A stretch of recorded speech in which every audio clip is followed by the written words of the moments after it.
Hello বন্ধুরা, নতুন আরেকটা ভিডিওতে আপনাদের সবাইকে স্বাগতম। আজকের এই ভিডিওতে আপনাদের দেখাবো কাইনমাস্টার এর 3টা টেক্সট এডিটিং টিপস, যে এডিট থেকে আপনারা অনেক কিছু শিখতে পারবেন এবং অনেক বেটার কিছু তৈরি করতে পারবেন। তো চলুন টিপসগুলো দেখি।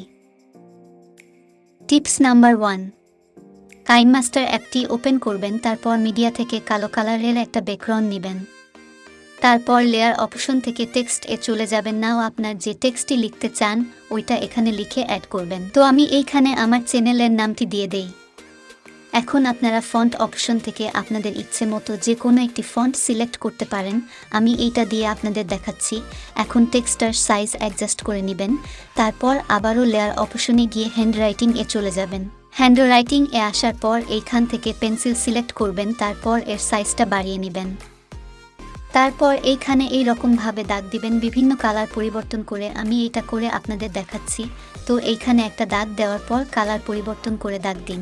এইভাবে দাগ দেওয়া হয়ে গেলে এইখানে নিচের দিকে দেখতে পারবে ব্লিডিং নামের একটা অপশন আছে।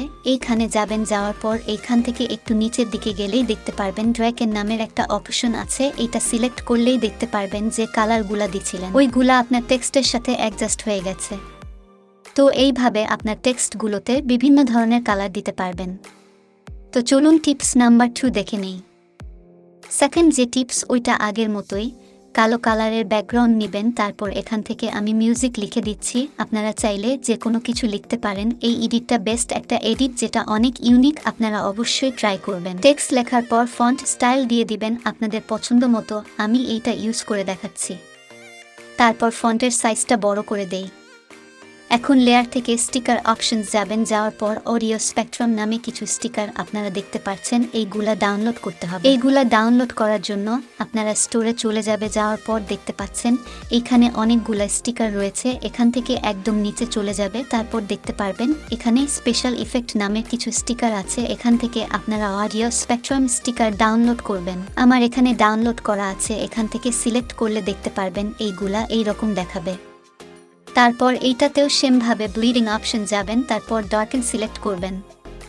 তারপর দেখতে পারবেন টেক্সটের ভিতরে চলে যাবে এইটা, আর এটা দেখতে খুবই ইউনিক দেখাবে এবং এইগুলা আপনি আপনার ইচ্ছে মতো কিন্তু ইউজ করতে পারবেন। আই হোপ আমার এই ভিডিও থেকে নতুন কিছু শিখতে পারলেন। যদি এই রকম আরও ভিডিও পেতে চান তাহলে আমাদের চ্যানেলটি সাবস্ক্রাইব করে পাশেই থাকুন।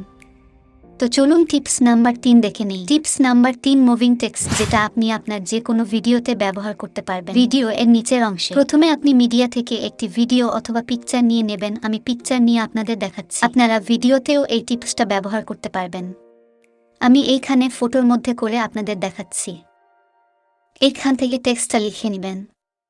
আমি এইখানে অনেক বড় একটা টেক্সট লিখে নিই, যাতে আমার টেক্সটটা ভিডিও এর নিচে মুভ করতে পারে। আপনার ছোট টেক্সট ও এইরকম করতে পারবেন ভিডিওটা ফলো করলেই। আমি এইখান থেকে টেক্সটের ব্যাকগ্রাউন্ডটা দিয়ে দিব। আপনার চাইলে দিতে পারেন, না হলে কোনো সমস্যা নেই। এরপর কি ফ্রেম অ্যাড করতে হবে। এর আগেও আমার চ্যানেল কি ফ্রেম নিয়ে ভিডিও দেওয়া আছে, দেখে আসতে পারেন। তো আমি এইখান থেকে কি ফ্রেম অ্যানিমেশন এগিয়ে টেক্সটার প্রথমে কি ফ্রেম অ্যাড করে টেক্সটটা এরকমভাবে সেট করে নেবেন। তারপর আপনি আপনার টেক্সটের লাস্টে চলে যাবেন, একদম লাস্ট কর্নারে গিয়ে এটা এভাবে দিয়ে দিবেন। তারপর দেখতে পারবেন আপনার টেক্সটটা এইরকমভাবে আপনার ভিডিও এর নিচ দিয়ে যাবে। কাজ হয়ে গেছে। এখন প্লে করে আপনাদের দেখাই। দেখতে পাচ্ছেন আমার টেক্সটটা কিন্তু ভিডিও এর নিচ দিয়ে যাচ্ছে। আমার ভিডিও টাইম শর্ট, যার কারণে এইটা তাড়াতাড়ি চলে যাচ্ছে। আমি এইটার টাইম বাড়িয়ে দেখাই। তো এই রকমভাবে আপনি আপনার ভিডিওতে টেক্সটগুলো ব্যবহার করতে পারবেন। তো আজকের ভিডিও এখানেই শেষ করছি। ভিডিওটা ভালো লাগলে অবশ্যই চ্যানেলটা সাবস্ক্রাইব করবেন এইরকম আরও টিপস অ্যান্ড ট্রিক ভিডিও দেখার জন্য। So take care. আল্লাহ হাফেজ।